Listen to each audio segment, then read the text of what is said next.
it's a crystal, it's a floating crystal. And would you say that I've heard this expression that water actually has a memory of its own, and that's why things like homeopathy, for instance, actually works, because it holds the resonance of something much better than anything else. Is that right, Len?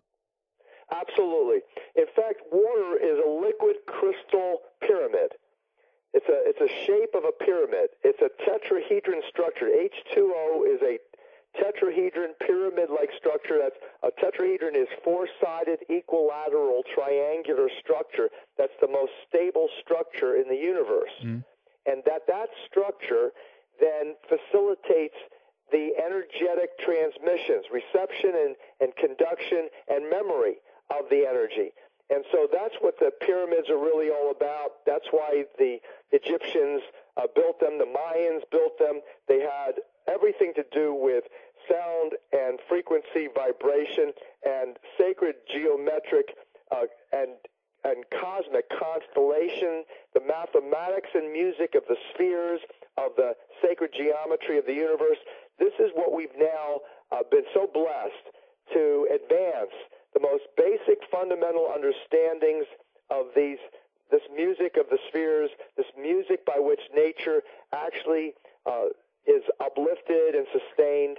This is what we're now applying to the most wonderful natural remedies and various healing practices, from color and sound therapy, music therapy. We have a CD that we sell for Jonathan Goldman, who is one of the world's leading sound healing experts.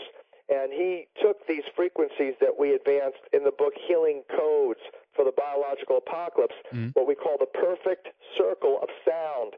And he created a CD called Holy Harmony. Holy Harmony is available from that store called healthyworldstore.com. You can get Holy Harmony CD, and it is creating miracle after miracle after miracle. People that listening to it, that I recommend you add prayer to it, listen to it at night when you're going to sleep.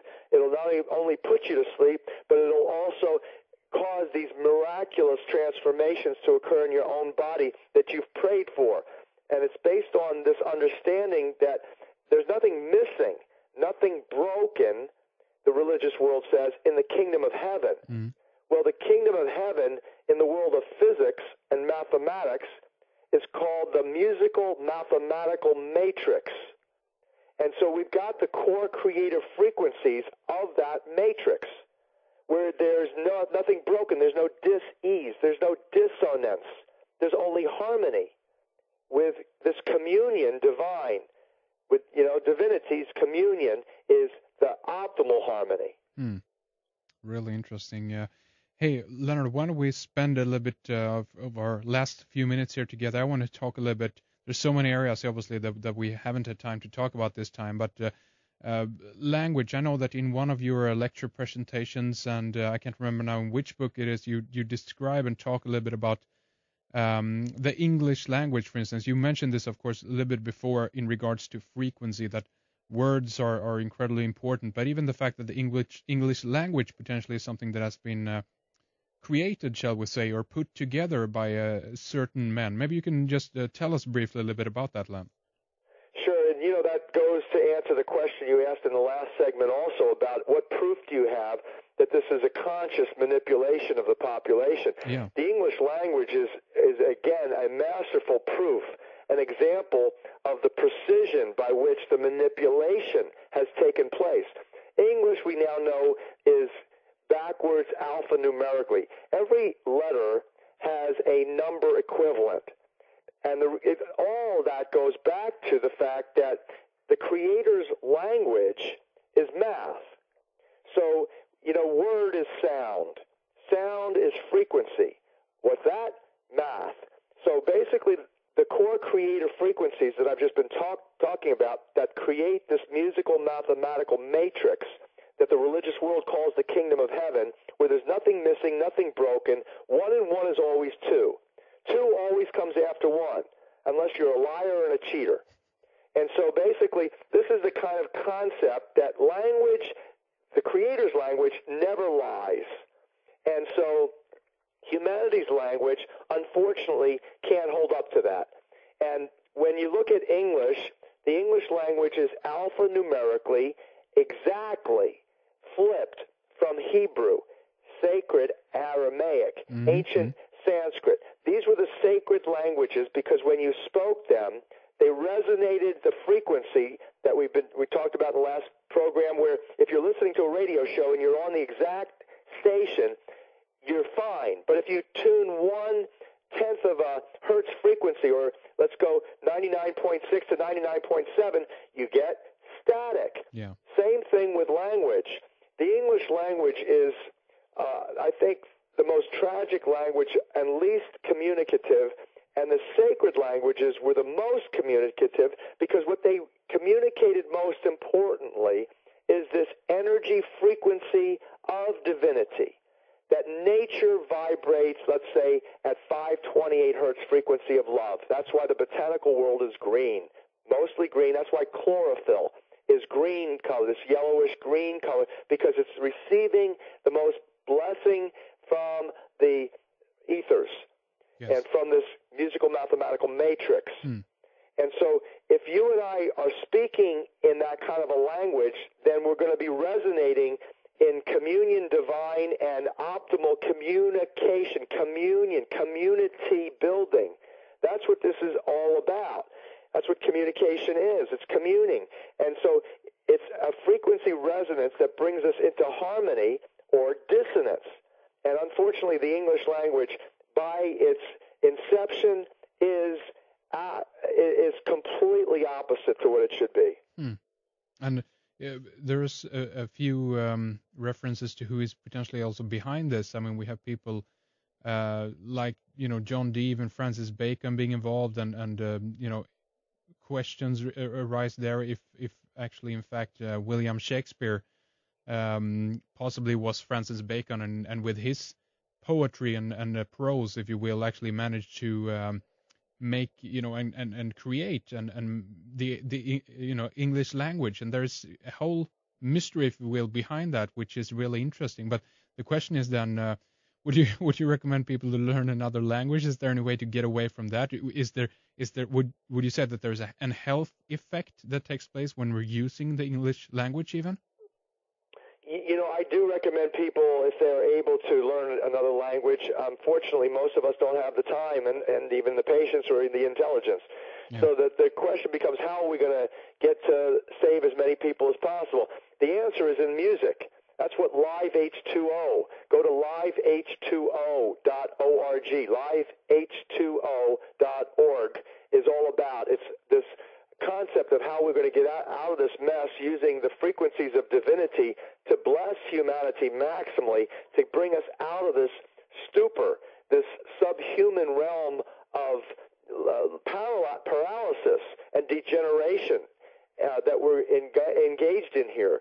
And that the concept, I want to go back to the spoken word of sound, of frequency. It's the heart mind, not the ego mind, that lives in love. It's the heart mind, not the ego mind, that literally has full faith. It's the heart mind that does this most miraculous creativity of the children like Akiana and others. It's the reason why Da Vinci wrote backwards, because he was engaged in opening up this divine communion, this clear channel of communication between the Creator and his creative self is a heart mind, not an ego mind function. And so this is the Renaissance. The way that we're going to accelerate the spiritual Renaissance and taking back this planet for the love of God is by playing the Creator's music. That's what the Concert for the Living Water is all about. That's the mission of it, essentially raising ourselves up for this opportunity and this divine calling, literally to fulfill prophecy. All of the Bible prophecy, all the Aboriginal prophecies, all of the Native North American and Indian prophecies, all of them have been associated with a transformation in consciousness that can only come about from the music of the Creator. and that's the mathematics, that's the word, that's the sound, the sacred sounds have the capacity to open the heart mind and soothe the ego mind. Well, that's a very, very positive message in what, many people consider these times to be very, very gloomy in that sense. And we definitely, need some kind of a little bit of inspiration, as it were, here and new ideas. That's what we need, to get away from the old way of thinking in that sense, and just seeing problems everywhere and just moving in a new direction. So I like, the energy that you bring to this, Len, and also the scientific, knowledge and background in regards to how much of the discoveries that you're making, how it works, how it implements also on the scientific level. So I really appreciate having you here today and talking about some of this stuff. And I can't wait to see your presentations, of course, in London. Meet up with you there and so forth. It's going to be really great, Len.